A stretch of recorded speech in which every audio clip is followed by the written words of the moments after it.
ഞങ്ങൾ പിന്നോട്ടേക്ക് വെക്കില്ല എന്നുറപ്പിച്ചായിരുന്നു രാഹുൽ മാങ്കൂട്ടത്തിൽ ആ സമരത്തിന് മുന്നിലേക്ക് ഇറങ്ങിയത്. യൂത്ത് കോൺഗ്രസ് നേതാവായിരുന്ന കാലത്ത് ഒരുപാട് സമരങ്ങൾക്ക് മുന്നിൽ നിന്നിട്ടുണ്ട്, അടികൊണ്ടിട്ടുമുണ്ട്. എന്നാൽ MLA ആയതിനു ശേഷമുള്ള തന്റെ സമരത്തിൽ എതിരെ വന്ന ജലപീരങ്കിയെ നെഞ്ചും വിരിച്ചാണ് രാഹുൽ മാങ്കൂട്ടത്തിൽ ഏറ്റുവാങ്ങിയത്. എണീറ്റ് ചോദിച്ച ചോദ്യം ഇത്രയുമുള്ളൂ: വെള്ളം തീർന്നു, ധൈര്യമുണ്ടെങ്കിൽ ഇനിയും അടിക്കട എന്നായിരുന്നു. പാലക്കാട് തെരഞ്ഞെടുപ്പിൽ CPM ചെലവഴിച്ചത് യാസിസിന്റെ പണമെന്ന് കോൺഗ്രസ് MLA രാഹുൽ മാങ്കൂട്ടത്തിൽ തുറന്നു പറയുകയാണ്.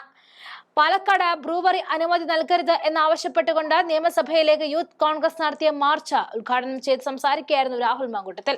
കേരളത്തിലെ ഏറ്റവും വലിയ മദ്യ കുംഭകോണത്തിൽ ഒന്നാണ് പാലക്കാട് ബ്രൂവറി എന്നും പാലക്കാട് തെരഞ്ഞെടുപ്പിൽ ഒയാസിസ് കമ്പനി CPMന്റെ ചീഫ് പാർട്ട്ണർ ആയിരുന്നുവെന്നും രാഹുൽ മാങ്കൂട്ടത്തിൽ പറയുകയാണ്. തെരഞ്ഞെടുപ്പിൽ പണം ഇറക്കിയതിന്റെ നന്ദിയാണ് ബ്രൂവറി കരാറ്. സകല തട്ടിപ്പുകാരുടെയും കാവലാളാണ് മുഖ്യമന്ത്രി. മന്ത്രി MP രാജേഷ് അതിന്റെ ഏജന്റ്. തട്ടിപ്പുകാരെ മുട്ടിച്ചു കൊടുക്കുന്ന ഏജന്റാണ് രാജേഷ്. ഏത് കമ്പനിയുമായി വന്നാലും പാലക്കാട് പ്രവർത്തിക്കാൻ അനുവദിക്കില്ല. MP രാജേഷ് വാങ്ങിയ പണം കമ്പനിക്ക് തിരികെ കൊടുക്കണമെന്നതാണ് നല്ലത്. അഴിമതിക്ക് കൂട്ടുനിന്ന മന്ത്രിമാർക്ക് സ്വൈര്യമായി ഇനി ഇറങ്ങി നടക്കാനാകില്ല എന്നും രാഹുൽ മാങ്കൂട്ടത്തിൽ ഉറപ്പിക്കുകയാണ്. മാർച്ച് നിയമസഭയിലേക്ക് മുന്നിൽ പോലീസ് ബാരിക്കേഡ് വെച്ച് തടഞ്ഞു. മാർച്ചിന് നേരെ നിരവധി തവണ ജലപീരങ്കി പ്രയോഗിച്ചുവെങ്കിലും പ്രവർത്തകർ പിരിഞ്ഞു പോയില്ല. പോലീസും പ്രവർത്തകരും തമ്മിൽ ഉന്തും തള്ളുമുണ്ടായി. ആ വീഡിയോ ദൃശ്യങ്ങൾ കാണാം.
ആദ്യം പേടിയാണ് എത്തുന്നത്. ഇത് കഴിയാണ് വരും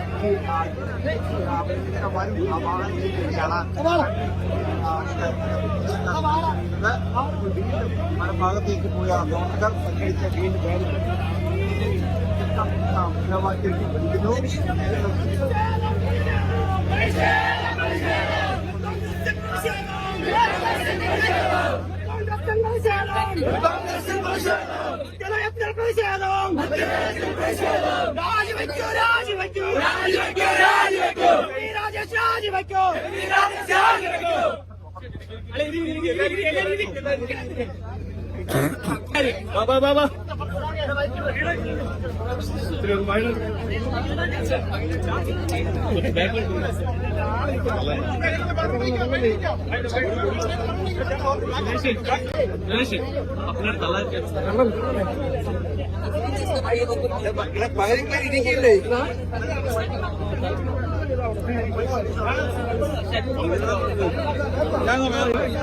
പ്രിയപ്പെട്ട സഹപ്രവർത്തകരെ, സംസ്ഥാന സർക്കാർ വെള്ളത്തിന് പ്രതിഫലം വാങ്ങിക്കുന്നത് വെള്ളം വാങ്ങാൻ വേണ്ടി മനുഷ്യന്മാരുടെ നാട്ടില് ആ വെള്ളത്തെ ചൂഷണം ചെയ്യാനായിട്ട് കൊടുത്തിട്ട് അതൊരു അഴിമതി നടത്തിയിട്ട് ഒരു തിരഞ്ഞെടുപ്പിൽ കാശിന് വേണ്ടിയിട്ട് ഇവർ അഴിമതി നടത്തിയതിനു ശേഷം ഒരു ബ്ലാക്ക് ലിസ്റ്റഡ് കമ്പനിയെ ആനയിച്ചുകൊണ്ട് പാലക്കാട്ടേക്ക് വന്നാൽ അതങ്ങ് ചുമ്മാ അനുവദിച്ചു കൊടുക്കാൻ സൗകര്യമില്ല. ഇതിനകത്ത് കൃത്യമായി ശ്രീ എം ബി രാജേഷിന്റെ ഇൻവോൾവ്മെന്റ് ഉണ്ട്.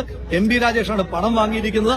ആ പണം തിരികെ കൊടുത്ത് കമ്പനിയോട് ലാൽ സലാമും പറഞ്ഞ് ഇവിടുന്ന് വിടുന്നതായിരിക്കും മന്ത്രിക്കും കമ്പനിക്കും തന്നെ. ഇന്ന് ജില്ലാ കമ്മിറ്റിയുടെ പ്രതിഷേധമാണ് ഇവിടെ നടക്കുന്നത്. സംസ്ഥാന കമ്മിറ്റിയുടെ സമരങ്ങൾ ഉണ്ടാകും, അവിടെ ലോങ് മാർച്ചുകൾ ഉണ്ടാകും, അതിശക്തമായ സമരപരിപാടികളുമായിട്ട് ഞങ്ങൾ മുന്നോട്ടും. പാലക്കാട് സാമാജിക നിലയ്ക്ക് ആദ്യമായി സഭയിലേക്ക് വരുമ്പോൾ പാലക്കാട് മണ്ഡലത്തിലെ വിഷയം തന്നെയാണ് ഇവിടെ ചർച്ചയാവുന്നത്. അല്ല, ഇത് പാലക്കാട് ജില്ലയിൽ നമ്മുടെ മണ്ഡലത്തിന്റെ കള്ളിയിൽ മാത്രമല്ലല്ലോ ഇപ്പൊ ജലസ്രോതസ് മലമ്പുഴയാണെന്ന് കരുതിയിട്ട് അതേ വെള്ളം തന്നെയല്ലേ പാലക്കാട്ടേക്ക് വരിക. ജലസ്രോതസ്സിനെ ഊറ്റുന്നത് ഏത് നാട്ടിലായാലും ആ നാടിന്റെ സാമാജികനാണോ എന്ന് നോക്കിയിട്ടല്ല, ജനങ്ങളെ ബാധിക്കുന്ന വിഷയമാണ്. ഇത്രയും കാലം ഞങ്ങൾ ഏറ്റെടുത്തിട്ടുള്ള വിഷയങ്ങൾ ഞങ്ങൾക്ക് വ്യക്തിപരമായി നേട്ടമുണ്ടാകുന്ന വിഷയങ്ങളല്ലല്ലോ. PSC സമരം നടത്തിയത് ഞങ്ങൾക്ക് ജോലി കിട്ടുമെന്ന് നോക്കിയിട്ടല്ലോ. ശക്തമായ സമരങ്ങളുമായി സർക്കാരിന്റെ ഈ ധാർഷ്ട്യം ശരിയല്ല.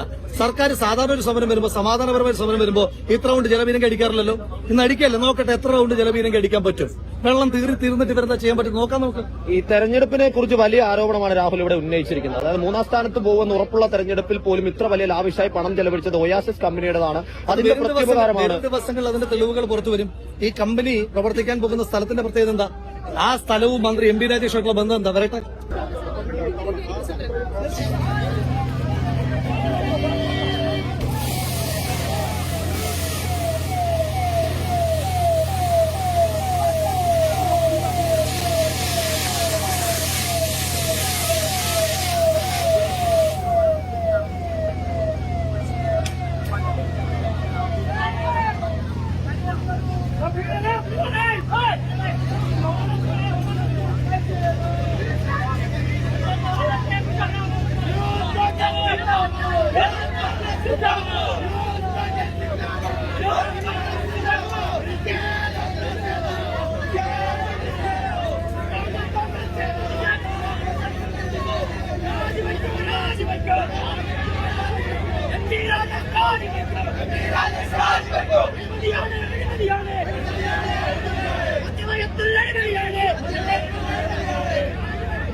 മാധ്യമങ്ങളോട് സംസാരിക്കുന്നില്ലേ? അന്നേരമല്ലേ ഞാൻ നോട്ട് അടിച്ചത്? എത്ര നിൽക്കാനല്ലോ വെള്ളം അടിക്കുന്നേ. മാധ്യമങ്ങളോട് സംസാരിക്കുമ്പോ ജലപീരങ്കി അടിക്കുക. സാധാരണ ബാരിക്കേഡല്ലേ ജലപീരങ്കി തുടങ്ങിയതല്ലായിരുന്നോ? സാധാരണ ബാരിക്കേഡല്ലേ ജലപീരങ്കി അടിക്കുന്നത്? ഞാൻ മാധ്യമങ്ങളോട് സംസാരിച്ചുകൊണ്ടിരിക്കുമ്പോ എനിക്ക് നേരെ അടിക്കുന്നത് എന്തിനാ? ബാരിക്കേഡല്ലേ സാധാരണ ജലപീരങ്കി അടിക്കുന്നത്? കഴിഞ്ഞോ? വെള്ളം തീർന്നോ? ഇനി ഒന്നുകൂടെ അടിക്കുക. ഇതെന്താ രാഹുൽ ഇങ്ങനെ പ്രകോപനത്തിന് കാരണം എന്താ പറയുക? നിങ്ങൾ കണ്ടോണ്ടിരിക്കല്ലേ? ഞാൻ നിങ്ങളോട് സംസാരിക്കല്ലേ? ഞാൻ ബാരിക്കേഡ് പിടിക്കുന്നുണ്ടോ? ഞാൻ ഏതെങ്കിലും പോലീസ് ഉദ്യോഗസ്ഥരെ പിടിക്കുന്നുണ്ടോ? മാധ്യമങ്ങളോട് സംസാരിക്കുന്നത് ജലപീരങ്കി വെച്ച് പറയുന്നത് കഴിഞ്ഞോ?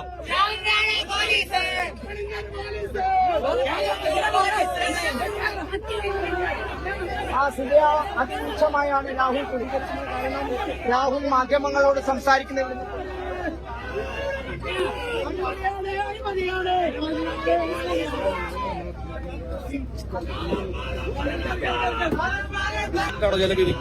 നമ്മളൊക്കെ ആദ്യമായിട്ടാണ് നമ്മൾ സമരത്തിൽ പങ്കെടുക്കുന്നത്. എത്രാമത്തെ റൗണ്ട് ജലപീരങ്കി അടിക്കുന്നത്? ഇവിടെ ഏതാണ്ട് സംഘർഷം ഉണ്ടായോ?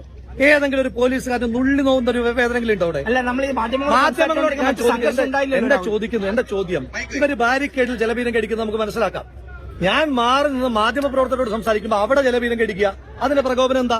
അങ്ങനെ ജലപീരങ്കി അടിച്ച് ഞങ്ങൾ മാറുന്ന ആളുകൾ നോക്ക് എങ്ങോട്ടേക്കാ വരുന്നത് നോക്ക്.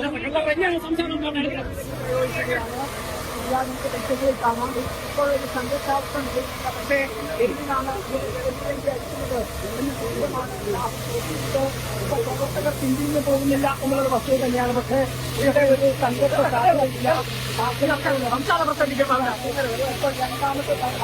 രണ്ടാമത്തെ തവണ രാഹുൽ മാങ്കൂട്ടത്തിൽ MLA-ക്കെതിരെ ജലപീരങ്കി അടിച്ചിരിക്കുന്നത്.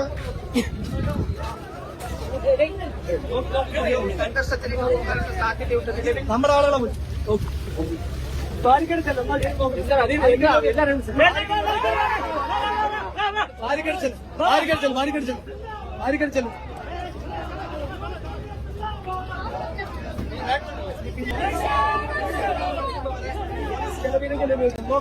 നിങ്ങൾ കാണുന്നുണ്ടല്ലോ, ഞാൻ ഇതുവരെ പ്രകോപനം കാണിച്ചു. നിങ്ങളുടെ മുന്നിലല്ല ഈ സമരം. ഇത് രണ്ടാമത്തെ തവണയായിരുന്നു മാധ്യമങ്ങളോട് സംസാരിക്കുന്നതിനിടെ. ഇത് എങ്ങനെ മുമ്പോട്ട് കൊണ്ടുപോയി? അത് നോക്കാന്നേ, അവരല്ലേ ഇത് തീരുമാനിക്കുന്നത്. നോക്കാം. നമ്മൾ നിയമവിരുദ്ധമായി ഒന്നും ചെയ്യുന്നില്ല. ഞങ്ങൾ ഈ സമരമായിട്ട് ഇവിടെ നിൽക്കുകയാണ്. എന്താ ചെയ്യാൻ പറ്റുമെന്ന് അവർ നോക്കട്ടെ. മാധ്യമപ്രവർത്തകരോട് സംസാരിക്കുമ്പോൾ ഇപ്പൊ രണ്ടാം റൗണ്ടാണ് ജലപീരങ്കി അടിക്കുന്നത്. എന്താ പ്രകോപനം? മാധ്യമപ്രവർത്തകരോട് സംസാരിക്കാൻ പറ്റില്ലേ? കഴിഞ്ഞോ?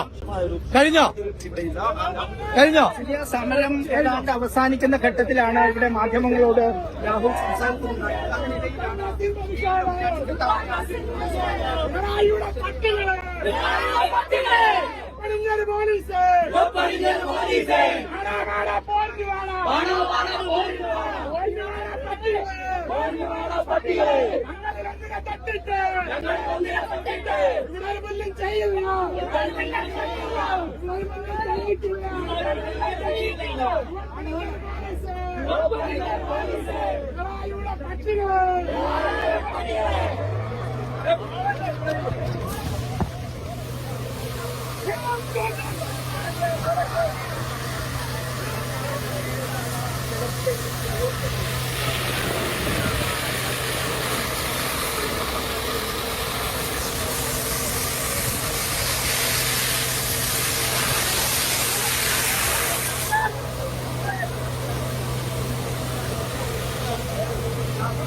മൂന്നാമത്തെ തവണയും ജലപീരങ്കി അടിച്ചിരിക്കും.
Hey,